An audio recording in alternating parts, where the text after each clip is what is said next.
Hello and welcome to the Small Scape. In today's video, I am talking about the 5 or actually 6 or 7 things that I am loving for 2025. Maybe things that I just recently started using in 24, but items that I am going to definitely be expanding on in 2025. And I will include any affiliate links as well. The red Tiger Lotus. This is one of a couple of plants that I'm going to be talking a lot about this year. I have currently 2 of these, one in my latest 22 gallon and then also in my 20 gallon in the fish room, but I am absolutely in love with this plant and I have talked about it a number of times before, but you will probably see this coming around again, maybe in a more massive scale, quite possibly. It's a plant that requires low to medium light. I have no special light on this tank, and actually it has less light because it's covered with a lot of the bulbitis above it. But look at that beautiful red color. I mean, I don't think you can beat it for like no light requirements really whatsoever. And it's just fascinating to watch. You don't even have to worry about planting it completely. It comes on a little bulb, and the bulb really only needs to be half planted. And since I've got some nanochromas here that like to dig, it moves around a lot, but it's doing fabulous. This is the one that I have in my 20 gallon, and it's also doing very well. I accidentally pulled off all the leaves just right off of the bulb, and then it just started sprouting new leaves like no problem at all. But that red color, can't beat it. Now, Boost is not new for me. You've seen me use it before. However, I am officially a fanatic for this plant, and I have a number of varieties.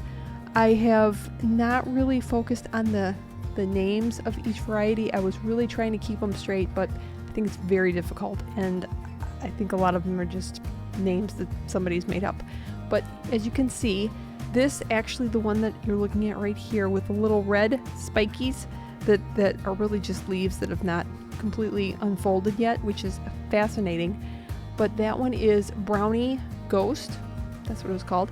But you can see the variety of different shapes, and I do intend on having one of my nano tanks to hold my collection of boosts. But the leaves, I've got ones that are larger leaf, like the one on the bottom here, and then there are very tiny leaves. There are ones with long skinny leaves, ruffly leaves, and the one thing they have in common, I'm going to get a really good shot of this, and that's what I'm trying to do right now. Look at that, and this is very unique for this plant, for Boost. It has got an iridescence that no other plant does. Here's some of the tiniest little Boosts that I have, very tiny, that you could probably mistake for a Nubius Nana Petite. Looks very similar, but super cute. The little plants kind of pop off sometimes, but I'll even float it and does totally fine. But if you have not tried Boost, yes, a downside is it's kind of pricey. However, get yourself a little plant, and it will propagate all by itself, grow more plants, and then you can divide it. But it's just definitely a plant that everybody should try.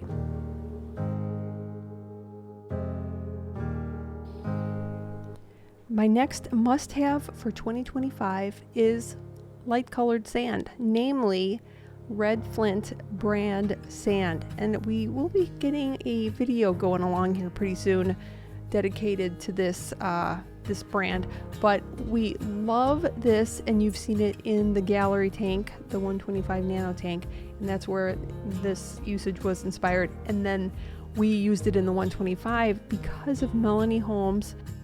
I will see if I can link the video for her tour. Almost all of her tanks have this sand, and we just kind of fell in love with it. A lot of aquascapers love it for obvious reasons because of its variation in color. The size is really quite perfect, and it goes with any color rock, really. It'll go with Cereus, Dragonstone, River Rock, this lava rock right here. It's just looks natural. It's a great grain size just for gravel backing, totally fine. Which brings me to lava rock. I never thought I would say it, but I am loving lava rock, and historically I've never loved it. I've never even really liked it that much.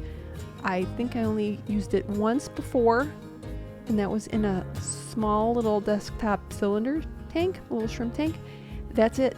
And now I am really loving it. Definite benefit is if you're looking for like to keep weight down, maybe on a dresser or something, use this instead of Seiryu or Dragonstone because it's a lot lighter, and it's also very easy to break. But it'll, with the variation in color, it'll go with light colored substrate or even dark sand. Mixed substrate is something I am loving for 2025, and I will probably never go back to having just a single type of substrate, like just having sand and then having your large rock. I like to mix it because it just gives it so much more of a natural look, and it's just way more interesting. Just looking at the bottom of the tank, if you have these little variations, and these little pebbles in different sizes are the Red Flint brand also. So you have the sand and then two different like gravel sizes, and then the black that you have, they look like little tiny river rocks. That is Carib Sea. It's Supernatural's Aquascapes type, and it's called Midnight River. Love it. But historically, for many years, I was dedicated to using black sand or black sand or black sand. Love black sand. I still do, and I may be actually having a Scape coming up with black sand. But even with the black sand, I would also include some of the smaller gravel, even natural colored gravel, just because it gives just more of a depth, more interest. And you don't really need a whole lot. Matter of fact, I get these different sizes of gravels from Zuxai, and that's a local store in Elgin, Illinois. But they have it where you can just get a little scoop of it. You don't need much, you know, and it's just sometimes you have to add some to your tank if you get diggers like this guy. But like I was saying, even with black sand in this tank, I used petrified wood and black sand, and I really just enjoyed adding just a little bit of accent gravel and some of the little black rock, the Midnight River. I think it just adds a whole lot more depth and interest. My next must-have for 2025 is, yes, one of the first filters that I've ever said, I love this filter. It's the Scape Shark Pro Nano, and it is a perfect filter for those of us who don't want to hear it, don't really want to see it. In my 22 long, I actually have two of the larger size that treat 20, but it keeps the water crystal clear.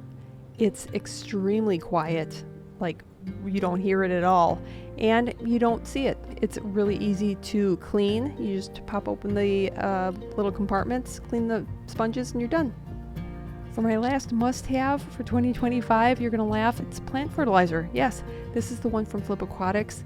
They are a channel sponsor. I love it. I love the name, Shrimple. It's fun to look at, it's fun to say, and my plants are doing great. I have never actually used plant fertilizer on a regular basis, but now it is right by my tank and I use it all the time, so I absolutely had to include it.